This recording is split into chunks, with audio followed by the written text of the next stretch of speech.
की जा रहे हैं। 2 करोड़ रोजगार देने की बात तो दूर है, श्रमिक बेरोजगार हो रहे हैं। बेरोजगारी दर पिछले 45 सालों में सबसे ज्यादा है।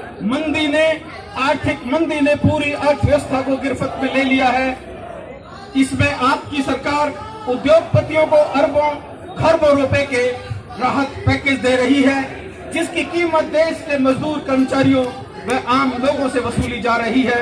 लोगों की सुविधाओं में कटौती, अनुदानों में कटौती, जनता की संपत्ति वाले सार्वजनिक उद्योगों में विनिवेश, नौकरी खोने और वेतन कटौती के रूप में चुकानी पड़ रही है। हम जानते हैं ये सरकार जब आई थी, इसने लोगों को अच्छे दिन लाने का वादा किया था, लेकिन पिछले दिनों जिस तरीके की मंदी ये लोग लाए हैं, उसके बावजूद भी लोगों की जेब में पैसा डालने के बदले, लोगों को तनख्वाह देने के बदले, लोगों को वेतन देने के बदले ये लोग जीएसटी के माध्यम से और तमाम टैक्सों के माध्यम से हमें लोगों से पैसा लेकर इस देश के उद्योगपतियों को दे रहे हैं। ये वाली बात इस पैराग्राफ में आई है। यह बात सत्य सिद्ध हो रही है कि आपकी सरकार जनता की आवाज को नहीं सुन रही है। 2015 के बाद आपकी सरकार ने भारतीय श्रम सम्मेलन बंद करके त्रिपक्षीय वार्ता बंद की हुई है। पहले एक चलन था कि मजदूरों, मालिकों और सरकार के बीच बात होती थी, उसको त्रिपक्षीय वार्ता कहते थे, लेकिन वो 2015 से बंद है। ट्रेड यूनियनों ने जब धरने, प्रदर्शन व हड़ताल से अपनी बात रखी तो भी सरकार ने इसको अनसुना कर दिया है। लगता है ट्रेड यूनियनों यानी मजदूर संगठनों की, देश के श्रमों की, मजदूरों की कोई बात आप सुनना ही नहीं चाहते हैं। सरकार की नीतियों का विरोध आपको देश विरोधी लगता है। नोटबंदी व जीएसटी का विरोध भी आपकी सरकार को देश विरोधी ही लगा था। अब भी जो लोग विरोध कर रहे हैं वे भी आपकी नजरों में देश विरोधी है। अगर ऐसा नहीं होता तो क्या आपकी पुलिस इतनी बर्बरता से छात्रों पर लाठी गोली चलाती? हमारी नजरों में आपकी सरकार का यह व्यवहार व सोच गैर लोकतांत्रिक है, सांप्रदायिक है और लोगों की एकता में फूट डालने वाली है। हम इस सोच का पुरजोर विरोध करते हैं। ऐसी स्थिति में भी हम कहना चाहते हैं कि आप हमारी मांगों को स्वीकार करें। 1 महीने बाद ही सरकार पुनः संसद का बजट सत्र पेश करेगी।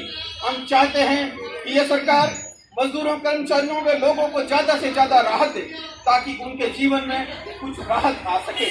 आप जानते होंगे कि दुखी व परेशान होकर हर वर्ष लगभग 50,000 किसान व दिहाड़ी मजदूर आत्महत्या कर रहे हैं। करोड़ों लोग बेबसी और गरीबी में दिन काट रहे हैं। भुखमरी में हमारा देश दुनिया में सबसे ऊपर है, आर्थिक खुशहाली में हो या ना हो। ऐसे में लोग अच्छे दिन आने के इंतजार में दिन काट रहे हैं। हम अपील करते हैं कि सरकार लोगों के कल्याण के लिए कदम उठाए। अतः हमारी अपील है कि मजदूरों के हित में हमारी निम्न मांगों को आप स्वीकार करें। नंबर 1, श्रम कानूनों को लेबर कोर्ट में बदलने की कार्रवाई बंद करें। कोर्ट ऑन वेजेस को रद्द करें। मौजूदा श्रमिक हितैषी श्रम कानूनों को सख्ती से लागू किया जाए और उनका उल्लंघन करने वालों को कड़ी से कड़ी सजा दी जाए। जो इस देश के मजदूरों को 44 कानून हासिल थे, जिनके जरिए बहुत सारे अधिकार शामिल थे, उनको 4 कोड में बदल के सरकार उनको खत्म करने जा रही है। इसके ऊपर हमारी ये मांग है कि ऐसा ना किया जाए। दूसरा है अप्रेंटिस एक्ट में संशोधन और फिक्स टर्म एम्प्लॉयमेंट को खत्म किया जाए। तीसरा है सभी स्कीम वर्कर, आशा, मिड डे मील व आंगनबाड़ी को सरकारी कर्मचारियों का दर्जा दो। ऐसा किए जाने तक 45वीं ILC इंडियन लेबर काउंसिल के निर्णय के अनुसार, कॉन्फ्रेंस के अनुसार इन्हें सरकारी कर्मचारी मानो और सभी सुविधाएं, पेंशन, न्यूनतम वेतन, मातृत्व और अन्य सामाजिक सुरक्षा लाभ दिए जाए।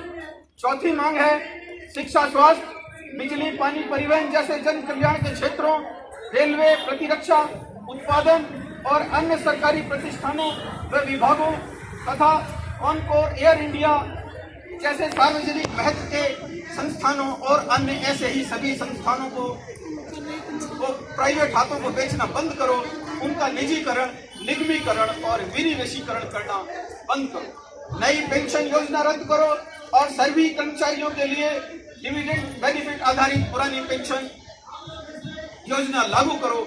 आप लोग जानते होंगे कि इस देश की संसद में बहुत पहले 2004 से भी पहले वाजपेयी गवर्नमेंट के समय इस देश के मजदूरों कर्मचारियों की पेंशन को खत्म कर दिया था और इस देश के सांसदों की पेंशन को शुरू कर दिया था। उन सांसदों की पेंशन को जिसने संसद में एक बार एमपी बनने के लिए माइक हाथ में पकड़ लिया, उसकी भी पेंशन को इन लोगों ने उसी सत्र में शुरू किया था। ये मजदूर आंदोलन के ऊपर एक बहुत ही बड़ा कुठाराघात इन लोगों ने किया था। छठा, असंगठित मजदूरों को कम से कम 10,000 रुपए मानसिक पेंशन दो। सातवां, परफॉर्मेंस के आधार पर सरकारी कर्मचारियों को एमएसपी व वार्षिक वेतन वृद्धि देने की 7वें वेतन आयोग की सिफारिश को रद्द करो। सेवा काल में पूरी जिंदगी में कम से कम 3 प्रमोशन देना पक्का करो। आठवां, सरकारी व निजी क्षेत्र में स्थायी प्रकृति के कामों में ठेका प्रथा बंद करो।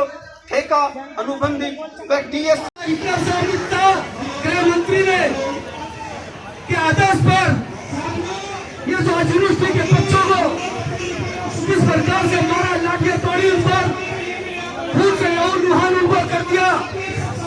आज क्या कसूर उन बच्चों का था? क्या अपनी वो मांग नहीं कर सकते? क्या देश के अंदर बच्चों को अपना कर मांगने के नहीं है क्या? यदि बच्चे विद्यार्थी को देश का भविष्य है, उन्हीं बच्चों को आईएएस बनना, आईपीएस बनना, आईआरएस बनना, आईएफएस बनना, उन्हीं को देश संभालना होता है। तो लोग तानाशाह सरकार देश को क्या दिखाना चाहते हैं? लाखों की संख्याओं में महिला सड़कों पर है, बुजुर्ग सड़कों पर है, विद्यार्थी सड़कों पर है, लेकिन ये बेशक तानाशाह सरकार अपने आप को क्या मंसूबे दिखा रही है कि हम लोग तानाशाह हिटलर है। और मोदी जी, अमित शाह जी, जब हिटलर नहीं आ रहा तो तुम्हारी कोई औकात नहीं है कि तुम हिंदुस्तान में राज कर सकते हो। तुम्हारा पूरा वक्त शुरू हो चुका है। तुम या राजकता की जो राजनीति करते हो, मुझे भी पता, मुझसे ज्यादा कोई तुमको नहीं जानता है, क्योंकि मैंने भी तुम्हारे परिवार को बहुत नजदीक से देखा है।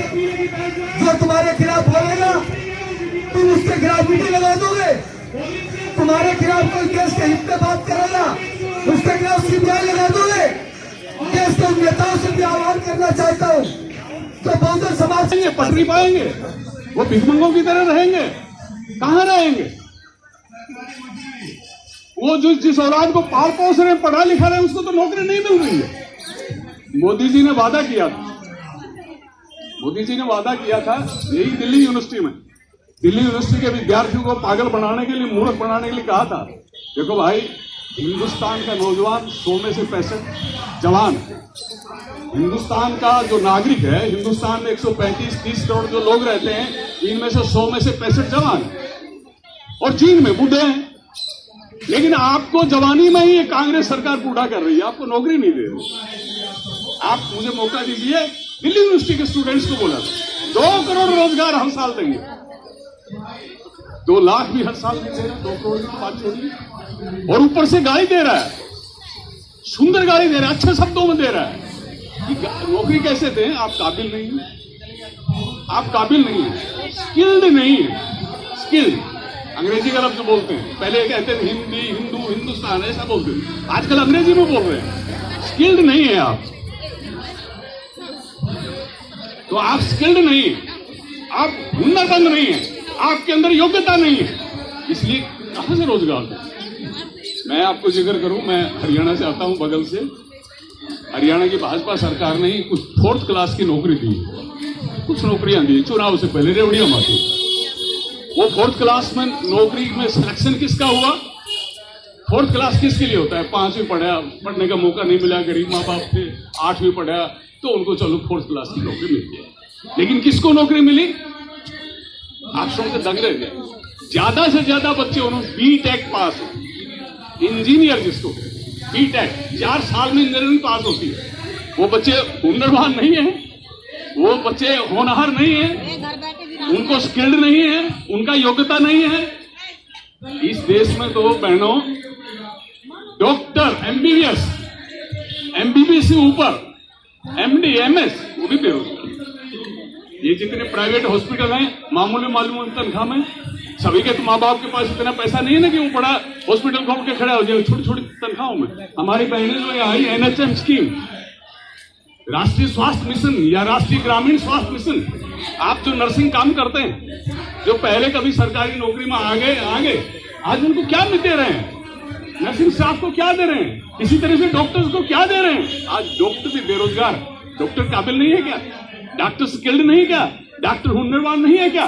तो मोदी जी सुथरी गाड़ी दे रहे हैं, रोजगार नहीं दे रहे हैं। और अब तो जितना उद्योग है, बैंक हो, LIC हो, रेलवे हो, रोडवेज हो, खेल जो इंजीनियरिंग की एक बहुत बड़ी हमारी सरकारी कंपनी वो हो, ये जो पेट्रोलियम पदार्थों का जो बेस खरीद करती है, ऐसी कंपनियां हो, जितनी देश भर में, यहां तक कि फौज के लिए जो साजो सामान बनाती हैं, ओरिजिनल सरकारी फैक्ट्रियां, उनको बड़े पूंजीपतियों के हवाले कर रहे हैं, बेच रहे हैं और औने पाने दामों में बेच रहे हैं और स्टाफ को निकाल रहे हैं, निजीकरण कर रहे हैं।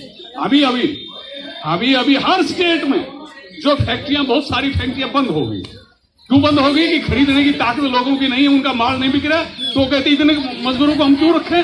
मालिक उनको निकाल रहा है, सरकार नौकरी नहीं दे रही है। तो ये बेरोजगारी की जो समस्या है, बेरोजगारी की समस्या अगर नहीं होती तो आप स्कीम वर्कर जो हैं, आप में से मैं जानता हूं आप में से काफी पढ़े लिखे हैं।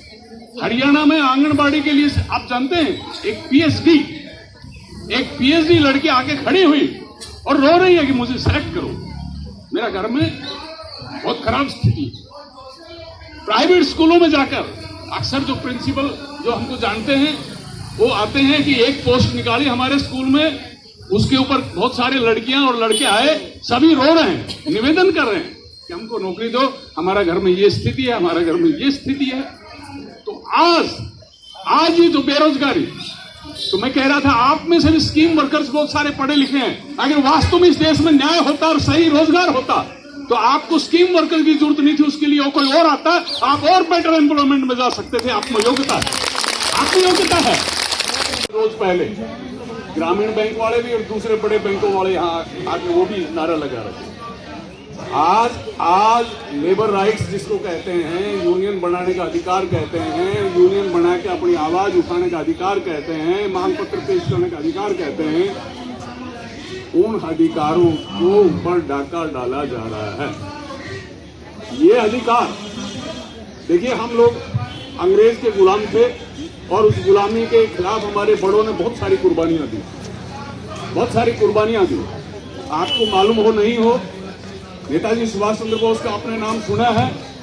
आप सोचते हैं कि बड़े बड़े ऊपर वो नेता थे। टाटा की फैक्ट्री जो जमशेदपुर में, झारखंड में फैक्ट्री थी, उस यूनियन के वो प्रधान थे। जितना जल्दी हो सकेगा एक अखिल भारतीय कन्वेंशन बना के और स्किल वर्कर्स का, मिड डे मील का अपना फेडरेशन और आशा बहनों का अपना फेडरेशन बनाने जा रहे हैं, उसमें भी आप बढ़ चढ़ के हिस्सा लेंगे। और आखिर में ये 8 जनवरी की हड़ताल ये कामयाब होनी चाहिए।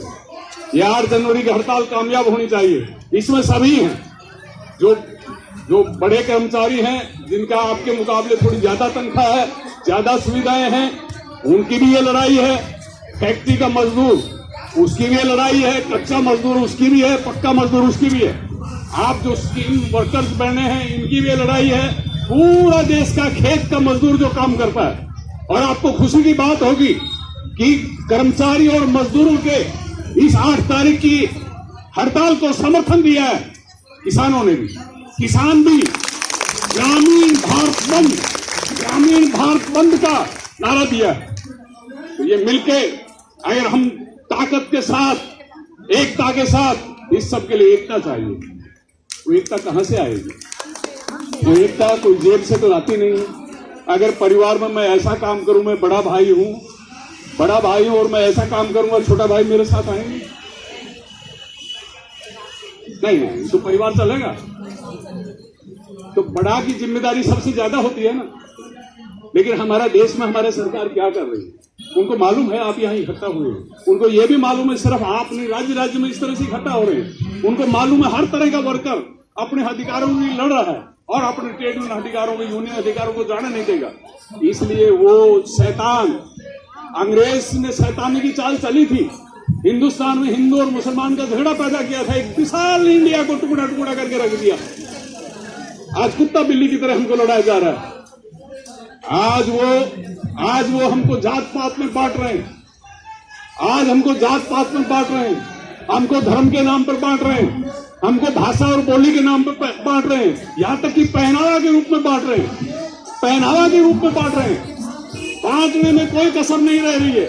तो ये जो बांटने की साजिश है, इस साजिश के खिलाफ अगर हम सचेत नहीं होंगे, आप सचेत नहीं होंगे, तो ये नारे लगाते रहेंगे। आप देखेंगे कुछ दिनों में वो कहेगी वो फला जाति की है, वो कहेगा वो तो फला जाति का है, वो प्रधान तो फला जाति का है। हम नहीं। और तो हालात ऐसे पैदा कर देंगे कि लोग आपस में झगड़ रहे हैं। इसलिए बहनों भाइयों, आपको सचेत रहना होगा। नेशनल दस्तक को बचाने के लिए बहुत जरूरी है कि हर खबर को शेयर करें, लाइक करें, कमेंट जरूर करें।